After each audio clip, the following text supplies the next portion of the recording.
Les solicito su permiso para grabar. Vamos a hacer una sesión sobre los estudios de caso y tipos de interpretación. Ponemos la autorización y comparto pantalla. Los siguientes minutos vamos a recordar algunos elementos relevantes que nos pueden ayudar a recordar los tipos de investigación, el contexto. Cuando nosotros preguntamos cuál es el mejor método, no podemos dar una receta, no podemos dar una respuesta, porque va a depender de nuestro observable y del contexto que tenemos para la investigación. Si yo quiero hacer una investigación de 5 horas, desde luego nunca va a ser lo mismo que una investigación de 5 meses o de un año, o una investigación que tiene un apoyo de 5 pesos, de 50 millones o de 5,000 millones. Por eso es muy importante ver que tenemos que leer en otro idioma, porque tenemos que ir allá donde la ciencia esté bien estructurada y bien financiada. No es lo mismo tener centros de expertos que tienen una serie de recursos disponibles a andar rascando las paredes y hacer investigación entre tragedia y tragedia. Entonces, aquí vemos la diferencia entre cuáles métodos son aplicables al derecho, todos, mientras respeten la integridad humana y la bioética. Entonces vemos que hay técnicas que son instrumentos y procedimientos concretos, materiales y herramientas puntuales que ayudan y acortan los procesos especializados. Cuando alguien tiene técnica, en lugar de andar haciendo zigzag, va a técnicas específicas, por ejemplo, la técnica al óleo o una técnica de colocado de flor o una técnica para desarrollar una ficha. Son métodos, instrumentos puntuales, pero como cada autor puede cambiar de denominación, hay quien a una técnica le llama método o a un método le llama técnica. Eso no es lo relevante. Lo relevante es que tengamos bien clarita nuestra postura epistémica y entonces veamos cómo aprovechar los métodos mixtos que tengan predominantemente algo cualitativo para expandir propiedades, como es el caso normal de las ciencias jurídicas, pero que también tengamos algunos apoyos cuantitativos. Entonces, aquí vemos que la ciencia o lo científico depende, si nos referimos a un científico, es una persona, o a comportamientos o productos científicos, son aquellas que trascienden a los hechos, que se pueden evaluar, que se pueden replicar, que es un procedimiento verificable, mejorable, que alcanza una alta generalización. No todo mundo podemos hacer leyes de Newton o leyes de la gravedad, pero sí tenemos alta generalización. Aquí lo importante son 2 conceptos. Uno, el marco epistémico, que se configura por preguntas y objetivos de cada investigación, y esas preguntas y objetivos van a ser las que determinen cuál es el mejor método aplicable. Así que no hay respuestas absolutas, cuál es la forma de hacer una investigación, cuál es el método, dependerá de estas preguntas y objetivos y los recursos que tengas para hacer esa investigación. Y el enfoque epistémico serán tus elecciones teóricas. Yo tengo 10 teorías que me explican mis categorías esenciales. ¿Cuál voy a asumir? Voy a asumir una de este lado, de este o de este. Entonces, el enfoque, por ejemplo, yo les he sugerido que la teoría, la metateoría de la que yo parto es deberes, derechos y libertades fundamentales. Muy bien. Clases de interpretación depende de quién la realiza, depende de cómo se realiza y qué resultados produce. Entonces, de acuerdo a los sujetos, puede ser privada, pública, de un experto, legislativa, quién realiza la interpretación. ¿Cómo se realiza? La realizo centrada en la letra de la ley, o la realizo centrada en los procedimientos, o la realizo de acuerdo a un análisis de inteligencia artificial, midiendo y contabilizando relaciones, redes, semánticas, etcétera. ¿Y qué produce? Nada más una declaración, amplía lo que está estudiando, lo restringe, que es el tema del hiperformalismo, y aquí dos conceptitos que tenemos que tener en cuenta. La hermenéutica es el arte de la interpretación y la heurística podría ser una forma de interpretación particular. Aquí vemos que hay diferentes tipos de habilidades del pensamiento crítico, altas, medias y bajas. Por ejemplo, análisis. ¿Detectaste los elementos principales o no? Entonces, un alto nivel de análisis usará y comprenderá todos los elementos. Un análisis bajo verá 1 de 10 elementos o 2. Uno intermedio verá entre 5 y 7 de 10. Y entonces así tenemos 3 habilidades importantes que observar cuando ustedes están desarrollando trabajos. La investigación es inherente a la persona humana. Toda persona humana es curiosa. La cuestión es qué tan estructurada está esa investigación, qué tan clara su marco epistémico y su postura epistémica. Bien, los estudios de caso, ¿en qué consisten? Es muy complejo el estudio de caso. El estudio de caso no es, ahí les dejo, vean y a ver qué pueden hacer, porque ya sabemos cuáles van a ser los resultados. Ya sabemos cuáles van a ser los resultados. Aquí lo importante es la planeación. Lo pongo en rojo porque es muy importante. Es importante que yo elija el caso, que yo les dé las herramientas para dónde se van a centrar sus miradas y que sigamos estos elementos. Entonces, en un estudio de caso se aprende por problema, se aprende por proyecto para desarrollar no solo el pensamiento, sino el comportamiento científico situado en un contexto real y centrado en un aprendizaje activo donde todo mundo participa. Entonces hay varias estrategias donde el trabajo individual siempre es muy importante. Aquí tenemos que el maestro no nada más deja el caso, sino plantea preguntas, objetivos o indicadores, como fue el caso Esperanza y Salvador, o como lo es el caso Asunta que estamos estudiando ahora, jurado por un día, en donde tenemos que responder algunas preguntas. En este caso, ¿es culpable o es inocente? ¿Por qué? Con los elementos que están allí o cualquiera. Aquí lo primero que tienes que hacer en ese trabajo individual es el diagnóstico, el análisis, qué partes hay involucradas, cuáles evidencias están más fuertes, cuáles tienen contradicción, cuáles están más débiles. Cuando aparece la gestión emocional de la gente que empuja hacia un lado de la interpretación o hacia otra. Ajá. ¿Cuáles son las hipótesis centrales? Ajá. Y cuáles son las hipótesis de investigación para ver también cómo es la comunicación, si es una comunicación plagada de emocionalidad y de superficialidad o es una comunicación centrada en las variables o en los supuestos de la hipótesis. Entonces aquí lo importante es trabajar la parte del aprendizaje colaborativo y adquirir una orientación organizacional. Así que una vez que vemos que los estudios de caso utilizan distintos recursos, tenemos que usar organizadores gráficos. Hay roles diferentes del facilitador y de los alumnos. Hay una serie de procesos que tienen que ver con todas las etapas de la investigación que empiezan con las preguntas, los indicadores, el diagnóstico, el análisis de cada uno de los elementos, el ir viendo hipótesis y luego ir a la integración o reintegración.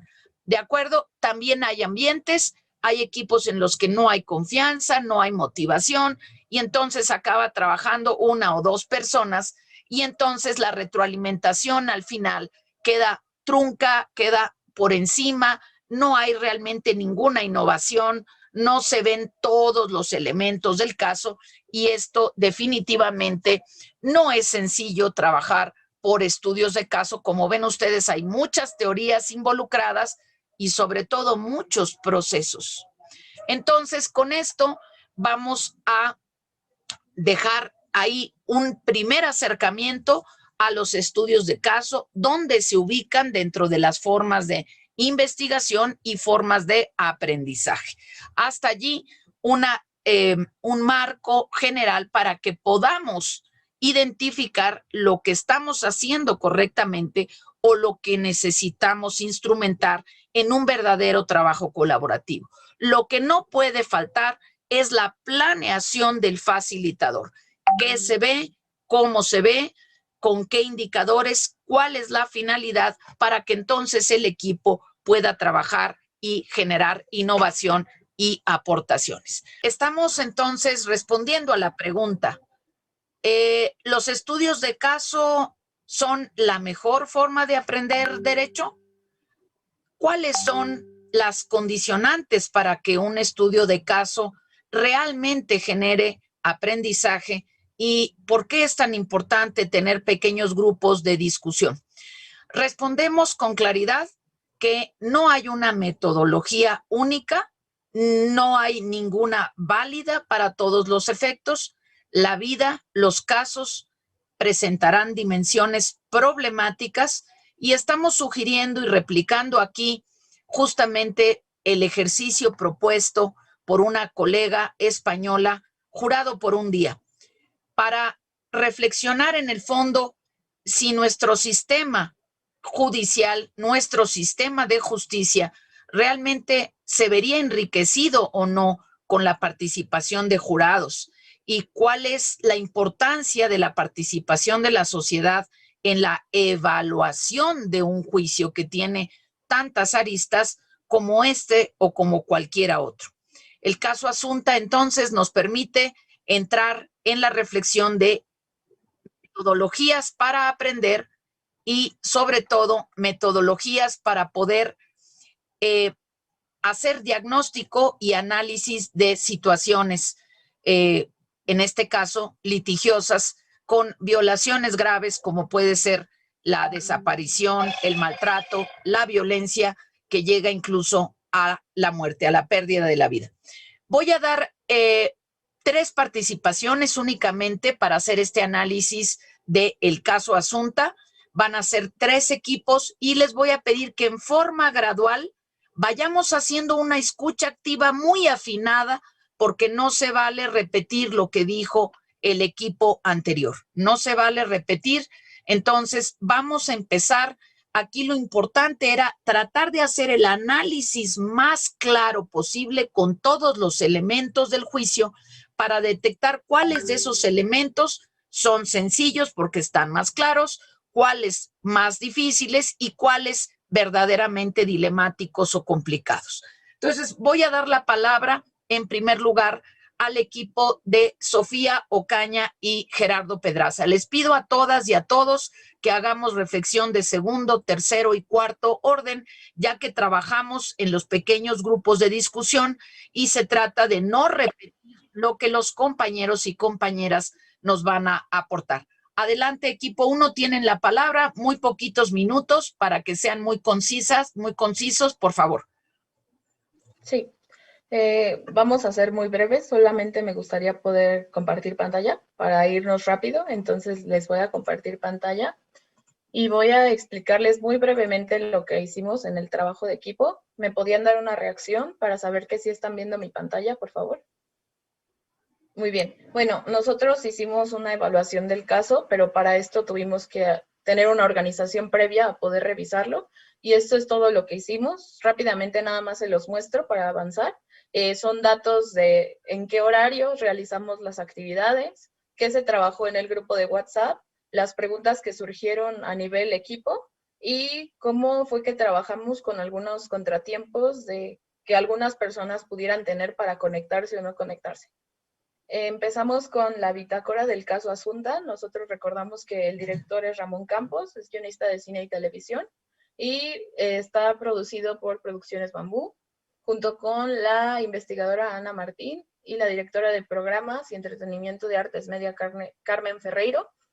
Nosotros vimos 2 episodios, el primero dura 1 hora con 21 minutos 55 segundos y el tercero 1 hora con 4 minutos y 46 segundos. Esto es importante porque en todo el documental se desahogan puntos importantes, no hay como una parte que nos podamos saltar o esquivar.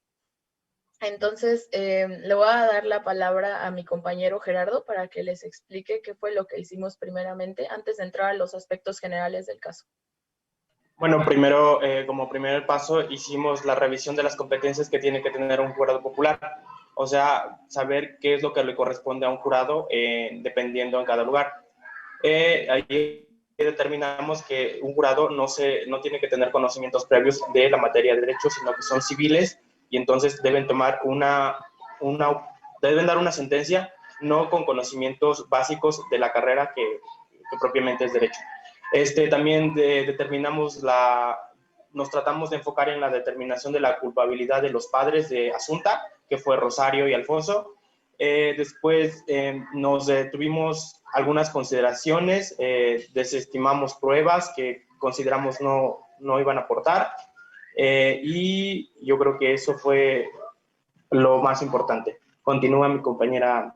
Sí. Sofía. Bueno, algo importante es que nosotros no tomamos en cuenta información emitida por medios de comunicación, aun cuando estuvieran dentro del documental, porque si se acuerdan, a lo largo del curso hemos hablado de las fake news, de fuentes que son falsas o no fidedignas, entonces nos centramos en lo que vimos solamente en el juicio, porque muchas veces las noticias, los periódicos distorsionan la información que hacen que el caso se distorsione también. Aspectos generales que tomamos del caso. Para nosotros fue importante todo el procedimiento que se hizo con el cadáver, el procedimiento forense. Nos pareció un poco controversial el hecho de que aunque hubo muestra de restos biológicos, no hubo pruebas que vincularan a los padres con el homicidio. O sea, simplemente dijeron restos biológicos y ya. Tampoco se encontraron huellas, lo cual es muy extraño, porque tendría que ser una persona que realmente sepa cómo pues, limpiar un cadáver para no dejar esas huellas. Y también consideramos que hubo una manipulación de pruebas para obtener otro culpable. Aspectos de la... Ah, sí. Bueno, y ahora vamos con mi compañero. También, como lo hemos observado en repetidas ocasiones, la familia también es un determinante que te va a ayudar a saber cómo es que se va a desenvolver un caso. La familia influye demasiado y por eso la tomamos en cuenta. ¿Qué fueron los antecedentes o qué ocasionó para que llevaran a ese caso? O sea, que la muerte de una persona.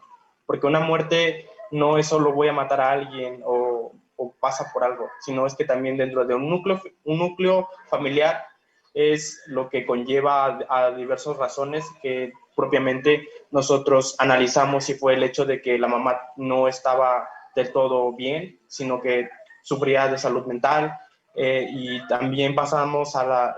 también es importante mencionar que también pasamos a la acusación de agresión sexual. Tampoco consideramos esa idea que trató de, como ya mencionó mi compañera, de las fake news, de que trataron de verlo como pornografía y tanta información para que el caso tomara relevancia y se dictara una sentencia así a la ligera. Y pues posteriormente pasamos a eso con cada uno de nuestras opiniones respecto.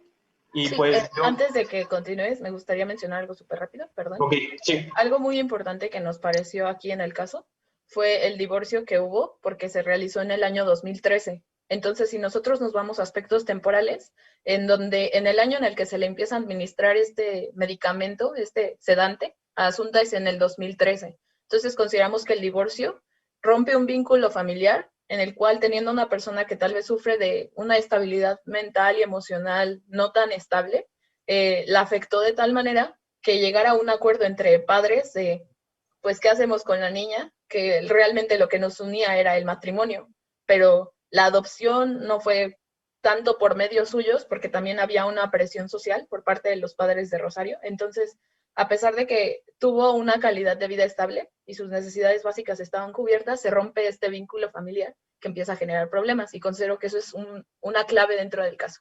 Entonces, ahora sí procedemos a pasar con las opiniones. Gerardo primero va a decir la suya. Yo desde que terminé de ver los 2 episodios, consideré que eran culpables los papás. En primera instancia porque la mamá era la responsable, porque con ella estaba Asunta, y ella la descuidó totalmente.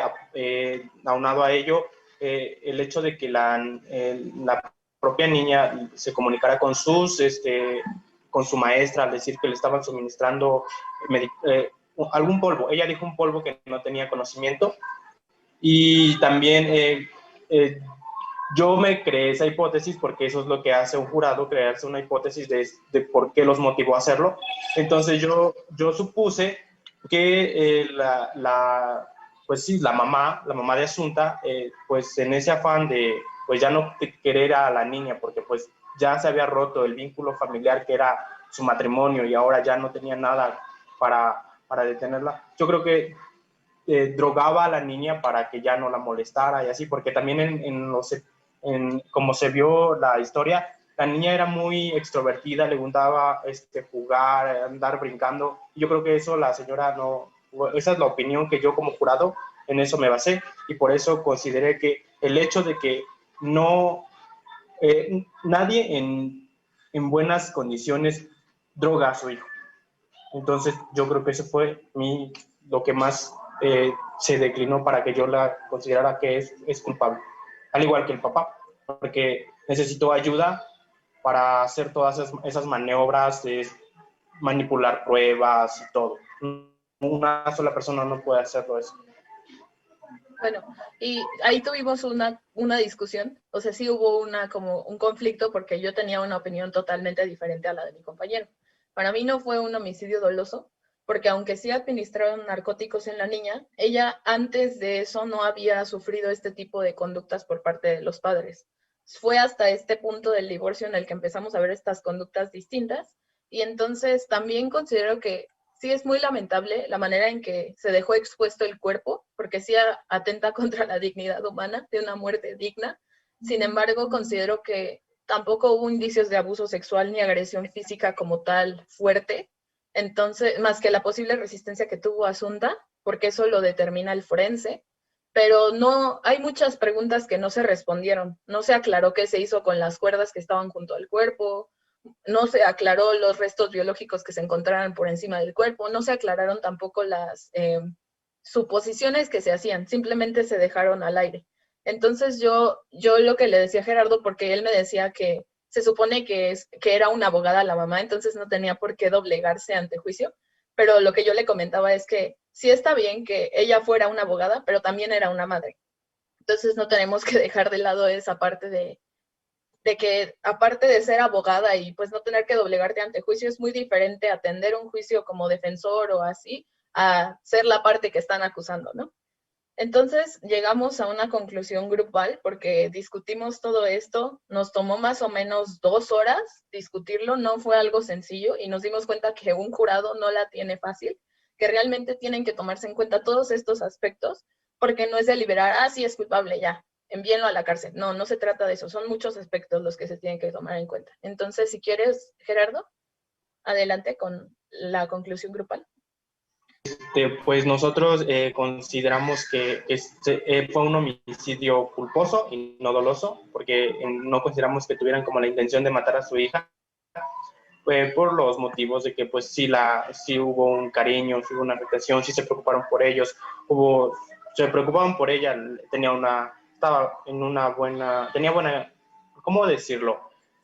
Era una persona que al espectador se parecía que era de buena familia, estaba bien educada, un círculo bueno, económicamente hablando estaban bien, pero eso fue lo que nos determinó, llegamos a la determinación de que no lo hice con la intención de querer asesinar a su hija, aparte que la adoptaron, tomaron una decisión antes y no creo que alguien que quiera adoptar después quiera deshacerse de alguien. También consideramos que el caso se vio muy, muy entorpecido por los cargos que ellos tenían, porque como mencionan en el video, ellos eran personas importantes en esa región, entonces creemos que hubo manipulación de pruebas debido a su posición social.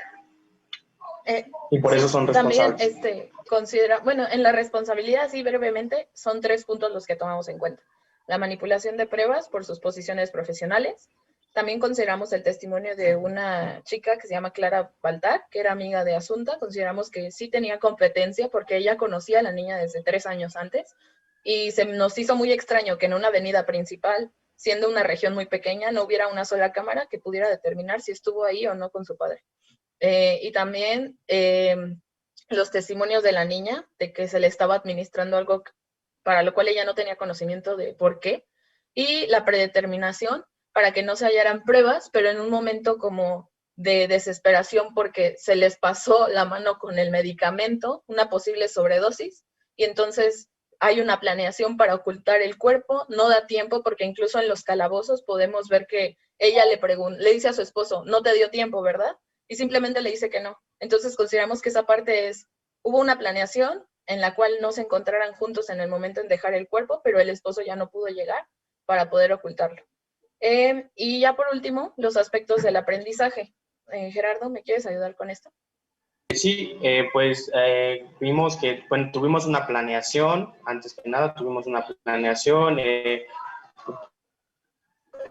hicimos preguntas en el equipo, revisamos el caso, no fue de algo de, nos creamos unas hipótesis personales, después las tratamos de emparejar, vimos que no funcionaba porque nos estaban, no, pero es que sí, después no, entonces hasta que llegamos a una conclusión entre los dos más razonable y que se trataran de juntar, es como determinamos nuestro veredicto. ¿Quieres terminar bueno, con eso? Sí, Sofía. Sí. Nada más, el objetivo era determinar la culpabilidad. Sí lo cumplimos porque al final pues fue a la conclusión que nosotros llegamos. Ahora sí que nos costó un poco, ya sabiendo un poco de aspectos penales y todo, no tratar de meter la teoría del delito. Fue un poco difícil porque lo tuvimos que hacer desde el punto de vista en el cual no sabes estos conceptos jurídicos. Entonces, la retroalimentación fue la parte del debate, en donde Gerardo expuso sus posturas, yo las mías, y fue como esto sí, esto no, y llegar a acuerdos, ¿no? La empatía, consideramos que sí, porque la mamá no tendría por qué juzgarse el hecho de que si se doblegó o no por el hecho de ser abogada, porque también está en una posición de madre, y sí le afectó la salud, porque hace poco, ya después de que realizamos todo esto, salió una noticia de que la madre se suicidó, ya lo había intentado varias veces en la cárcel, y lamentablemente no se atendió esa situación. Entonces esa empatía con la persona de la salud mental es importante. Toma de decisiones, primero revisamos los elementos generales y luego nuestras opiniones, y así fue como llegamos a una opinión. Y la dificultad que se presentó fue si la mamá tenía o no intención de atentar contra la vida de su hija. Entonces, esos fueron los aspectos que nosotros revisamos en el caso. Muchas gracias, compañeros. Y digo que, o sea, creo agregar que es difícil llegar a una conclusión, pues tomarla así a la ligera, porque, pues, o sea, entre nosotros como queríamos meter algo de derecho penal y no, es que no lo hizo, pero tú no lo tienes que hacer con ese objeto, tú lo tienes que hacer como una persona que no tiene ningún conocimiento. O sea, tú lo vas a juzgar por las buenas costumbres y el orden. Yo quiero felicitar ampliamente su trabajo, muy profesional, muy bien hecho, con investigación. Así que creo que podemos tener muchísimas enseñanzas con esta primera análisis. Es un análisis bastante serio, muy equilibrado, y que acuérdense que tenemos que ver la diferencia entre creo, siento y puedo probar. Entonces aquí las sesgos cognitivos, el sistema de creencias de cada persona del jurado, pues tienen que ser trabajadas de manera colaborativa para evitarlos, para eliminarlos. Creo que tenemos también una lista de temas jurídicos que podemos abordar y como todo mundo tiene que irse a su siguiente sesión, les pido su comprensión para usar 3 minutitos porque no quisiera dejar alguna cosa importante que se fuera a quedar en el tintero. Así que pediría yo al equipo de Emiliano, Mariana, Oscar, Uriel, Miriam, Génesis, Adrián, Saúl, Fernanda, Emiliano, Mariana y Oscar, un equipo fusionado de dos equipos. Simplemente si tienen alguna observación puntual que no hayan comentado sus compañeros. Quiero una escucha activa y por favor que vayan pensando en todos los temas que se desprenden de análisis de este caso Asunta. Entonces, primero que nada, muchas felicidades y en el orden en que acaban de pedir la palabra, me parece que decía yo solamente aspectos diferentes. 3 personas que quieran intervenir para poder cerrar la evaluación. Saúl. Sí, bueno, para empezar, para hacer la distinción, hay algo de lo cual tengo duda, ¿no? Y les quiero preguntar directamente a mis compañeros. O sea, ¿ustedes razonan que la razón por la cual se dio la muerte fue por darle altas cantidades de lorazepam a la niña? O sea, eso fue lo que yo entendí. O sea, según ustedes acreditan que sí. Bueno, es que ese es un punto. O sea, yo noté, ¿no? En el video que en la autopsia se determina que la causa de muerte no fue ingerir altas cantidades de lorazepam, fue una sofocación sin posibilidad de resistencia, ¿no? O sea, en realidad no fue eso. Entonces, bueno, para empezar, de entrada hago esa distinción, ¿no? De que la razón por la cual se cometió el homicidio fue eso. Entonces, bueno, además de eso, nosotros puntualizamos una serie de pruebas concretas que acreditaran la inocencia o la culpabilidad, ¿no? Entonces realizamos una lista y bueno, para nosotros una cuestión que acredita únicamente, ¿no? Que son inocentes es el residuo biológico, ¿no? Porque el hecho de que exista un tercer hombre hace que exista una duda razonable hacia la inocencia de los padres, porque no hay una presencia de ellos en un elemento... disculpen.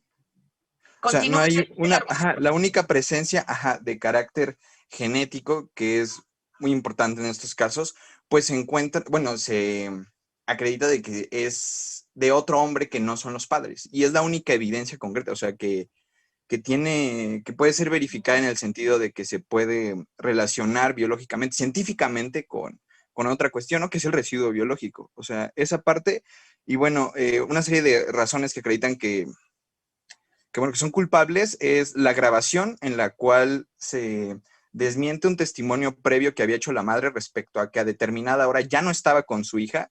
Está esa grabación, está la conversación grabada entre las celdas.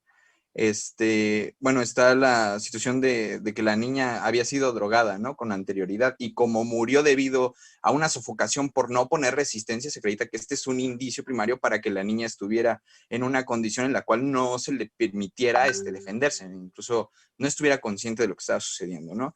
Entonces es lo de las drogas, bueno, que la madre en las audiencias estuviera añadiendo datos constantemente que eran significativos, pero que en testimonios previos no había mencionado, ¿no? Incluso hay una parte donde el juez le dice, ¿es en serio? ¿Otra cosa más? O sea, y lo dice molesto, ¿no? O sea, respecto a que si va a agregar otro dato que no había dicho previamente, o sea, y parece un poco molesto, ¿no?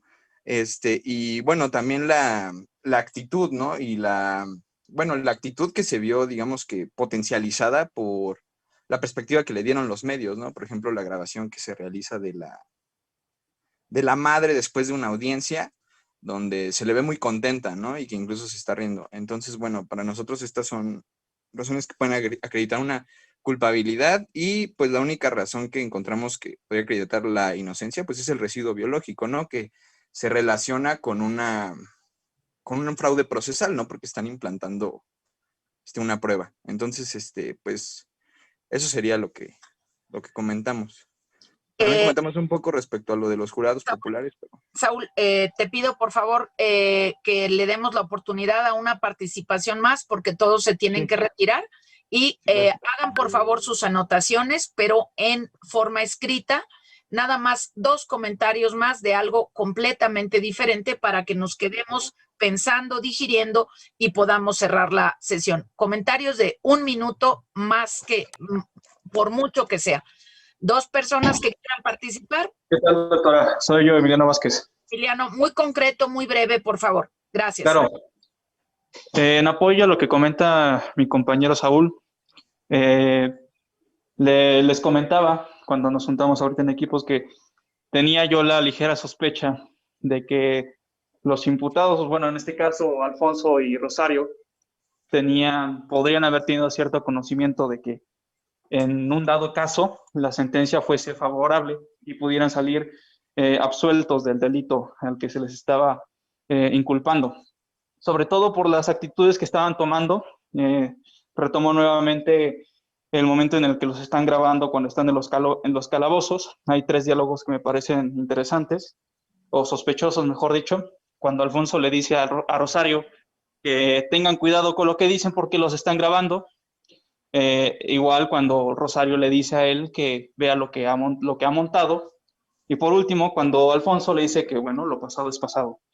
Además de esto, algo que me pareció bastante interesante fue como en el segundo capítulo, ya al final, hace mención de que el fiscal conocía a Alfonso y Asunta, ¿no? Y que, bueno, también se dio la situación de que no quiso tomar como prueba justamente el video en el que se muestra, o en el que se pudo haber mostrado si Alfonso pudo haber dejado el cuerpo de Asunta, o si pasó en el carro para dejar el cuerpo de Asunta. Yo creo que todo esto puede llevar a la hipótesis de, como se lo menciono, de que por el hecho de que el divorcio se dio justamente igual en el año de la muerte de la niña, de que ya tenían planeado desde el inicio todo, que como se lo comento, pudieron llegar a tener la idea o a considerar que podían salir de esto. Les voy a pedir, por favor, que tengamos mucho cuidado en detectar para nuestra próxima sesión de análisis elementos diferentes que no se hayan mostrado y que tengamos una base escrita. Es muy importante, recuerden, que escribit bis legit, la persona que escribe lee 2 veces, no repite, incorpora, es muy importante. Y como tenemos que cerrar la sesión por materia de tiempo de otras clases, por favor, dejamos esta sugerencia para nuestra próxima sesión. Estamos analizando el caso Asunta y los elementos argumentales para tener el papel de jurado en un día. Muchísimas gracias. Hasta pronto. Hasta pronto.